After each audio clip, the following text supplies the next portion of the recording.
with a percentage. Huge percentage. Welcome to the Provo Municipal Council special meeting. We are gathered at 12:07 p.m. Thursday, May 19th, 2016 in room 310 of the City Center Conference Room at 351 West Center in Provo, Utah. The council requests that citizens help maintain the decorum of the meeting by turning off electronic devices, being respectful to the council and others, and refraining from applauding during the proceedings of the meeting. We'll begin with a roll call. Mr. Parker. Wayne Parker. George Stewart. Dave Beck. Ryan Jones. Jenny Louise. Dave Harding. Kim Santiago. Cliff Strachan. Thank you. We'll now have an invocation by Mr. Strachan.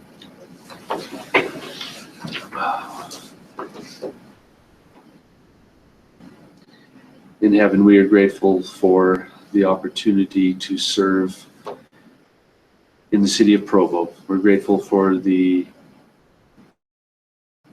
blessings that we enjoy in this state, in this city, in this country. Council will deliberate openly and willingly and consider all of the issues before them. In the name of Jesus Christ, amen. Thank you. So the item of business for today is a resolution approving a memorandum of understanding with Tech Development to provide for the payment of the project-related impact fees using tax increment generated from the development of the project. And this item will be presented by Mr. Walter. Madam Chair, members of the council, good afternoon. Thank you very much for considering this today. This is for the development of City View Apartments. PEG Development operating as Templeview Partners LLC acquired the property and are proposing to build 159 unit structures, 159 units and 3 structures on the property. They are requesting that in order to pay their impact fees, that they would be allowed to use the tax increment generated by the project to be paid on an annual basis. And they're willing to enter into a memorandum of understanding with the city so that if there is a deficit at the end of the tax increment period, that they would make up that deficit. They have met with the county and with the school district, and both entities are agreeable to entering into interlocal agreements with the redevelopment agency in order to participate. This project is in the South Downtown redevelopment or community development project area, and so we would be bringing forward interlocal agreements that would have with the city, with the school district, and with the county to provide for a portion of the tax increment that they would normally receive to be going back to this project. In addition, PEG is requesting that if there is any tax increment available at the end of the project, if they could tap into that to reimburse themselves for some of the other fees that would be associated with the development of this project. PEG is here available to talk about the project if you'd like, and staff is available for any questions. Other questions for? But this you take when it was foggy and there's the pro. Yes. Dave, can I was reading the memo, and I think I ended up actually taking that sentence out. I don't understand the last comment about tapping into it to reimburse them for fees. So if by reimbursement you mean recouping money for fees that they've already paid, then they're already getting that money anyway. Only the impact fee. Not building permits, not connection fees, not. Right, but I guess my point is, so X dollars go out to pay non-impact fees. Then the tax increment accrues and it gets turned over to the city to pay impact fees, and everything else is just going to go to them anyway, right? Not necessarily. I mean, they're, with the impact fees are about $692,000.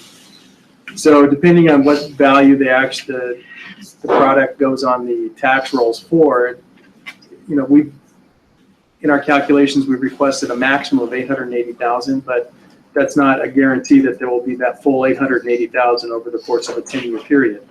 So they are running a risk that they could not meet the 692,000 figure, and they're willing to, make up that shortfall at the end of the 10-year period if there is a shortfall. By the same token, if it's slightly higher, they're just requesting getting the tax increment. They don't automatically get the tax increment without entering into an agreement with us. Without entering into an agreement with who? The city or the RDA? It would be with the RDA. The city will enter, the city, the school district, and the Utah County Commission will enter into separate interlocal agreements, agreeing to have the tax increment go to the RDA, and the RDA will, first pay off the impact fees, and if there's any left over. So then, with that in mind, and to me it's important to the draft of that MOU that's in front of the council today, it doesn't say anything about that reimbursement issue. Okay. Because it's an agreement between PEG and the city only. And it's agreement whereby the city is saying, Yes, we we will will accept this MOU as versus impact fees. So I think that reimbursement issue actually needs to be addressed in the interlocal in the agreement. interlocal agreement, correct. So that's just what I wanted to know. No. I just thought we could put it up on the screen so we. Was that it right there?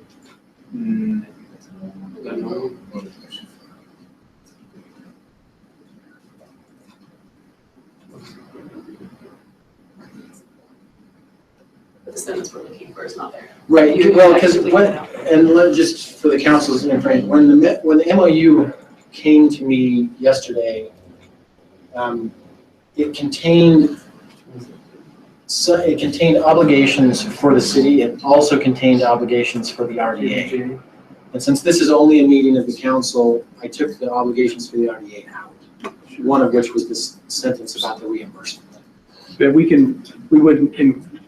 would include that in with the interlocal agreement. Right. So that doesn't need to be, that's just not addressed by today's action. Would the RDA board later vote on that provision? Yes. In interlocal. When they approve the interlocal agreement. So really, the only thing this memorandum says, so we've got a city ordinance that says you have to pay your impact fees before you get a building permit.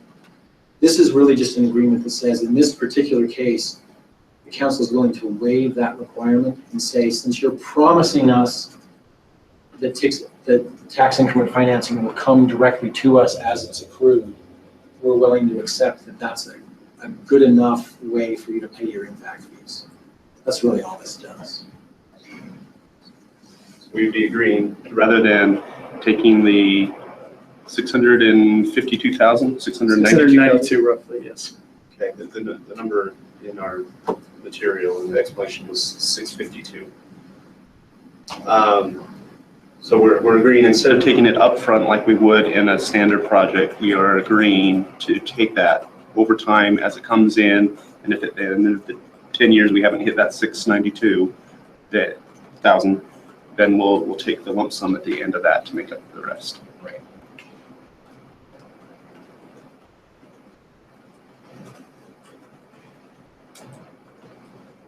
Are there other questions? Mr. Martin? Are we also, but we are also, sorry, a second thing is we are also agreeing, or here's the question, are we also agreeing or contemplating agreeing to give up a portion of the incremental property taxes over the 10 years?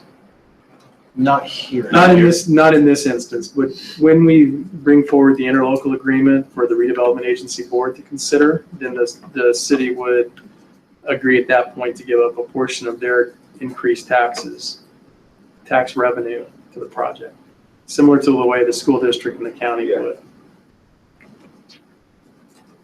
Okay, so the city council doesn't decide that, the RDA board decides whether or not to give up that part of the incremental taxes, property taxes. I think the city council will have to enter into a resolution and an agreement with the redevelopment agency to allow that to happen. Okay, but that's not what's being That's not decided this, no. This is you're just agreeing that instead of receiving the money up front as part of the process of obtaining a building permit, that you're willing to allow this memorandum of understanding be in place and to collect the money over time. What's the time frame for those other two It's usually about 10 years. Sorry, when are we gonna be, Oh, we can see the interlocals at the next council meeting. okay. I mean, it seemed like this was urgent, which is the reason why we're in a special session. Why is this portion urgent where the other two? Timing issue for the developer in order to be able to demonstrate to their lender that they have a commitment for this portion of the funding. And a full building permit. And to pull a building permit to Okay. get started. I think it's in section 15 of the municipal code that requires the impact fees to be paid prior to the building permit, so. So how does this rate stack up compared to other tax increment financing deals that we've done in the past? We certain for example, Provo Town Center Mall, that is rebated directly to the developer.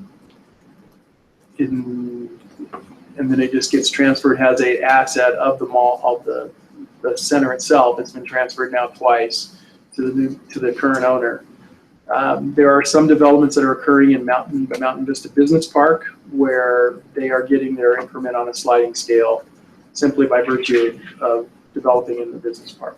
I guess what I'm asking is, It's not, Dollar-wise? dollar-wise, yeah, 880 versus the overall size of the project. Is this in keeping with what we have done percentage-wise for Yes. others? well, and it's based on the value of the project minus the base year, which is the current value of what's there on the property. So I think that's about 2.7 million as it currently stands. And then the value of the project would be developed, and so it's that difference. Right, and it's usually, we're all about 10 years, and so it just, that's the consistency. It's- Some are 20. Some are 20. Oh, it's 20. Yeah. 10 is typical in our area simply because that's usually the length that school district is willing to consider, it since they are the majority beneficiary of the taxes. They tend to kind of rule the roost. I think it's important to understand that the 880 is kind of, if I understand correctly, is the total between the school Correct. district and the county and the city. That's correct. And the water conservation Over 10 district. years.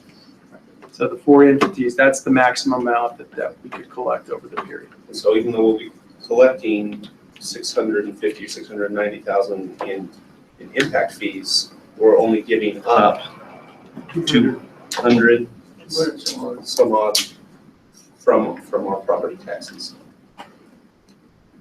But we are deferring. No, not deferring. We're not collecting them. Yeah. So we're not collecting them, and we're deferring the payment of the impact fees. So I think it's important to point out that we're not requesting a waiver of any of the fees, any of the service to business fees that would be normally, we're just asking for your consideration to accrue it over time through the tax increment vehicle. With the understanding, or the second half of that is that at a later date, we would be considering giving up a portion of the property tax increment.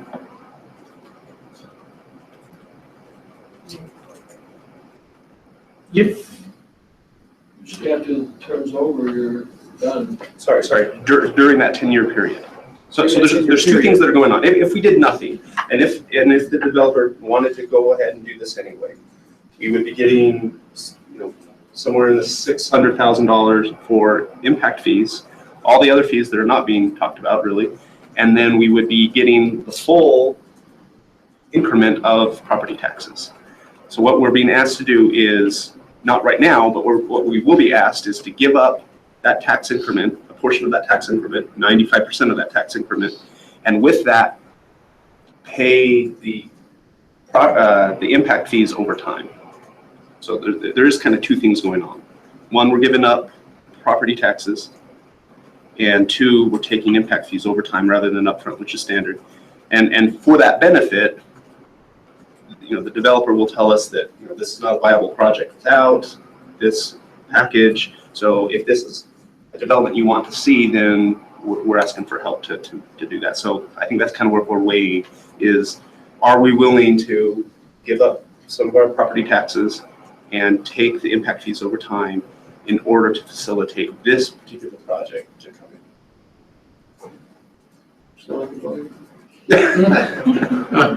I'll take that as a compliment, at least at this point, in this context. So are there any concerns? No, I like this project. I just want to make sure everyone's clear on what we're being asked to do. My concern is more going forward. So Provo School District has agreed to give up 70% of the tax increment that the project produces. Utah County has agreed to 75%. We're being asked for 95%. I think there's been a time where our downtown has struggled, and I think we've been wise to try to spur some of this development. I'm curious, at what point can we take our foot off the accelerator? At what point is it not in our best interest to be giving away increased property taxes? At what point is downtown sufficiently robust and vibrant that it's driving its own development? And based on the development that we've been getting, I'd say that we're making some great progress. I don't think we're there yet, but I think we're making good progress. And I hope that I do think we need to start signaling that, hey, things are going good. We now think it is more and more of a privilege to develop in Provo rather than we have to pay you to develop in Provo. And so it's not a part of this decision, but I'd almost like to consider, instead of approving 95%, approving 90%. I think that would be kind of a token gesture to signal, a clear signal that, hey, don't just take, when you're doing your pro forma for these projects, don't just assume that 95% over 10 years is going to come from Provo City. Put in your formula that, it's going to be backing off a little bit. And that would be a question to see if that's something that would pencil, but I feel like what we're lacking is market rate development in the downtown, and if there's any encouragement to be made, in my mind, it's encouragement for market rate developments downtown, as opposed to mostly what we're getting with tax increment financing. I mean, LIHTC financing component, because we are looking for balance. We're looking for balance in our neighborhoods. We're looking for healthy, and especially in the downtown. And I feel like bringing this type of market rate project into the downtown is worth encouraging personally. Well, I have two reasons for approving it, and I'm okay with 95%. As I was just saying, but the RDA executive committee, we approved 95%. Did we do that? I thought we approved moving it to this meeting. We approved new committee. I thought that doesn't make a difference with the rate that was recommended. Number one, I think it's very important that we get market rate apartments in downtown. Everything we have so far, other than this small development, has been income subsidized. I mean, everything. So obviously it doesn't pencil out. Income subsidized pencils out because of the tax credits. Second thing is, once you've done this, you've shown that this kind of a development can succeed in Provo. Hopefully it'll succeed. We think it will. And the reason it's going to succeed, the one reason is because it's a much nicer development than it would be without the tax increment. They could do the same development, not spend the $800,000, and have a lesser development. I think it's more important to have a nicer development, and I appreciate the school district contributing so much for that. So I plan on voting for the resolution. So if I could, I think when the action that was taken at the RDA executive board was to move this item forward. So there, the item that will be coming forward, which is the interlocal, will actually spell out the percentage. I mean, same thing for the school district as well as for the county as well. So those are where those percentages come forward. And then I don't believe that 63 East had tax credit financing in its development, although the agency did participate in that. And Sold the land at a discounted price. discounted price on the property. Discounted price on the property, as well as providing parking spaces in the Wells Fargo space. Which seemed necessary at the time to get development. And so for the item in front of us today, I don't have concerns. I think we can move forward. I just wanted to signal to others on the board and the developers that this is something that I'm contemplating and may be advocating in the coming weeks. So just to follow up on that, Dave, based on our experience downtown with various projects, we have issues with parking and parking structures, cost of property, cost of redevelopment. So we see that we're incentivizing certain things, but the ones that we're not incentivizing like this are coming in with LIHTC financing to make it work, which is another type of subsidy, so to speak. So how many properties are we, how likely is it that if someone's going to come into downtown and just say, I don't need any kind of subsidy at all, and just do a market rate project? I think that the gentleman who purchased the Provo Town Art and Frame Building is in the process now of moving Joe Barras across the street into that building, and that was not with any agency assistance. But he's not tearing the building down. He's not tearing it down, but he is doing some substantial rehab on the interior. Okay. In terms of tearing down structures, I would think at some point values would increase to the, as a result of some of our previous participation, that there would be a less and less ask. But given the nature of some of the structures on Center Street and in the surrounding area, probably the remediation of some of those buildings is going to almost dictate that an involvement of some sort. The Central Business District redevelopment project area ended in 2015, so that took away at least one of our options. We are looking at doing some significant redevelopment work with other developers, that are going to start picking off pieces in the downtown. Hopefully, that will be here shortly. We just recently recorded the new plat map for the state project, so we'll be able to now close on that deal, and the state can start construction on the new courthouse, and the developer can start construction on the new hotel, the Hyatt Hotel that would be in the downtown.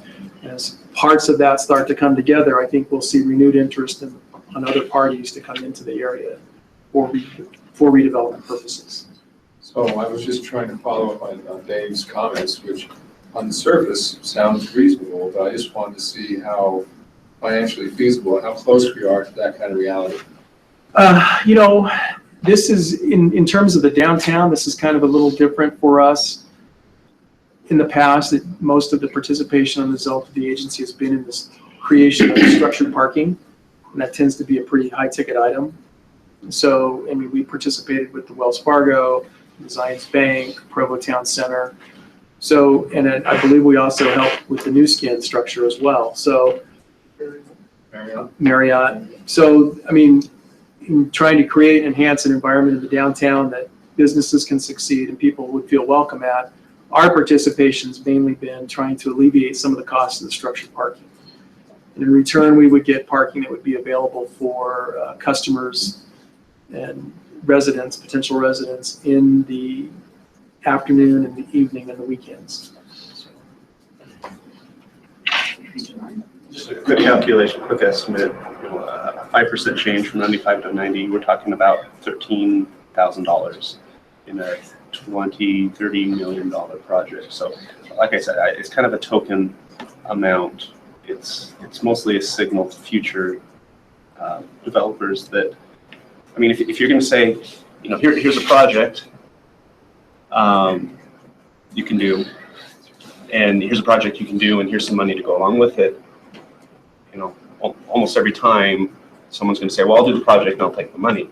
And so I'm just signaling that, as the downtown becomes more and more viable on its own, we're not gonna offer, at some point, we're not gonna offer all of that there for the development. So anyway, I don't think we need to get too deep into it today because it's not the question at hand. I think it's a good discussion to have, and maybe it's the next one, and maybe it's the one down, but we are gonna have to answer to the residents who are saying, these developments have impacts, and we, the community, pay for these impacts, and so why are we subsidizing luxury apartments? Why are we, doing this, that, and the other? And if we can make a good case, then great. Let's make that good case. And I do think that downtown has changed directions. I think we're great. I don't want to pull the foot off the accelerator too quickly because there are some challenges with some of what's going in and whatnot. So we have to be smart about it. I'm just saying, let's have that policy discussion. Let's not just move forward with this at full speed without considering the fiscal responsibility of it. That's all I'm asking for, and it's not something that will be decided today. I agree. I think that's a bigger policy discussion about what we have downtown. I see this project as being one that helps balance what we currently have, and what has gone in already, and what those things that are in the works, those projects that are in the works. I feel like this is a balance and a move toward that healthy balance. So I feel comfortable offering this incentive, to be able to see this come to fruition. So.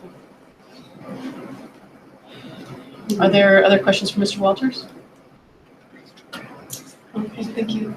We'll now give the applicant, Mr. Gunther, if you have anything to add, or if you'd like to say anything, you're welcome to. Yeah, I guess I could. Cameron Gunter for the record. Can we send that? Sure, that'd be great.